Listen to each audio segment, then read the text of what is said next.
श्रीमद् भगवद गीता अध्याय 12 भक्ति योग। प्रस्तावना। कृष्ण के शुद्ध प्रेम को प्राप्त करने का सबसे सुगम एवं सर्वोच्च साधन भक्ति योग है।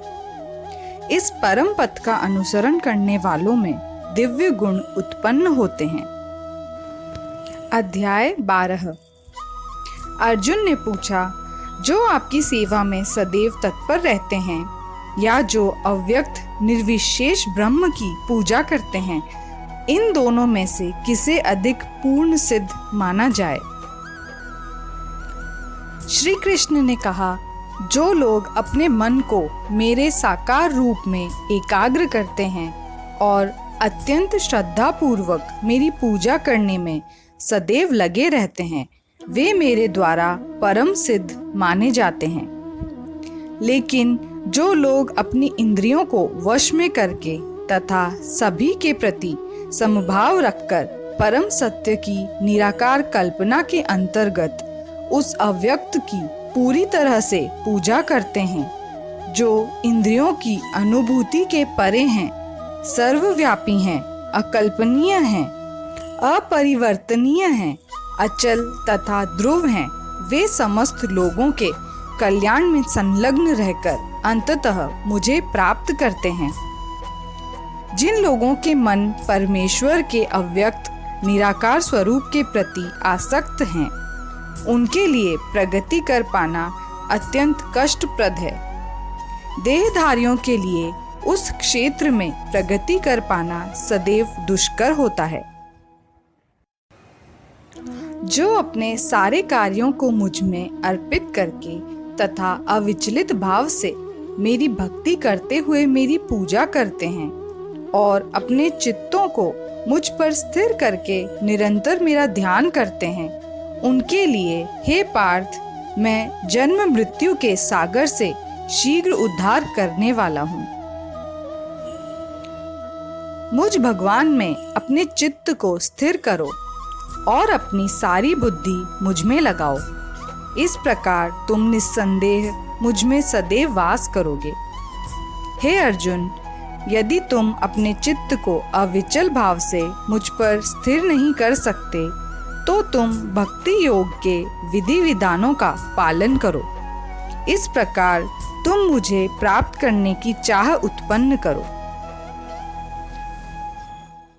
यदि तुम भक्ति योग के विधि विधानों का भी अभ्यास नहीं कर सकते, तो तुम मेरे लिए कर्म करने का प्रयत्न करो, क्योंकि मेरे लिए कर्म करने से तुम पूर्ण अवस्था अर्थात सिद्धि को प्राप्त होगे। किंतु यदि तुम मेरे इस भावनामृत में कर्म करने में असमर्थ हो, तो तुम अपने कर्म के समस्त फलों को त्याग कर कर्म करने का तथा आत्मस्थित होने का प्रयत्न करो। यदि तुम यह अभ्यास नहीं कर सकते, तो ज्ञान के अनुशीलन में लग जाओ। लेकिन ज्ञान से श्रेष्ठ ध्यान है और ध्यान से भी श्रेष्ठ है कर्म फलों का परित्याग, क्योंकि ऐसे त्याग से मनुष्य को मन शांति प्राप्त हो सकती है।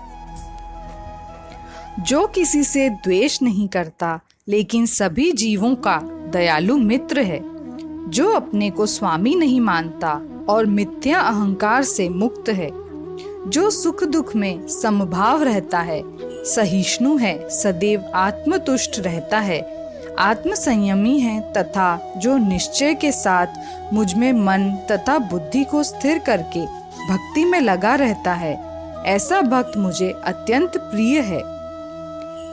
जिससे किसी को कष्ट नहीं पहुंचता तथा जो अन्य किसी के द्वारा विचलित नहीं किया जाता, जो सुख दुख में, भय तथा चिंता में संभाव रहता है, वह मुझे अत्यंत प्रिय है। मेरा ऐसा भक्त जो सामान्य कार्यकलापों पर आश्रित नहीं है, जो शुद्ध, दक्ष, चिंता रहित, समस्त कष्टों से रहित है और किसी फल के लिए प्रयत्नशील नहीं रहता, वह मुझे अतिशय प्रिय है। जो ना कभी हर्षित होता है, ना शोक करता है, ना कभी पछताता है, ना इच्छा करता है, तथा जो शुभ तथा अशुभ दोनों प्रकार की वस्तुओं का परित्याग कर देता है, ऐसा भक्त मुझे अत्यंत प्रिय है। जो मित्रों तथा शत्रुओं के लिए समान है, जो मान तथा अपमान, शीत तथा गर्मी, सुख तथा दुख, यश तथा अपयश में समभाव रखता है, जो दूषित संगति से सदैव मुक्त रहता है, जो सदैव मौन और किसी भी वस्तु से संतुष्ट रहता है, जो किसी प्रकार के घर बार की परवाह नहीं करता, जो ज्ञान में दृढ़ है और जो भक्ति में संलग्न है, ऐसा पुरुष मुझे अत्यंत प्रिय है। जो इस भक्ति के अमर पथ का अनुसरण करते हैं और जो मुझे ही अपना चरम लक्ष्य बनाकर श्रद्धा सहित पूर्ण रूपेण संलग्न रहते हैं, वे भक्त मुझे अत्यधिक प्रिय हैं। इस प्रकार श्रीमद् भगवद गीता के 12वें अध्याय भक्ति योग का तात्पर्य पूर्ण हुआ। जय श्री कृष्ण।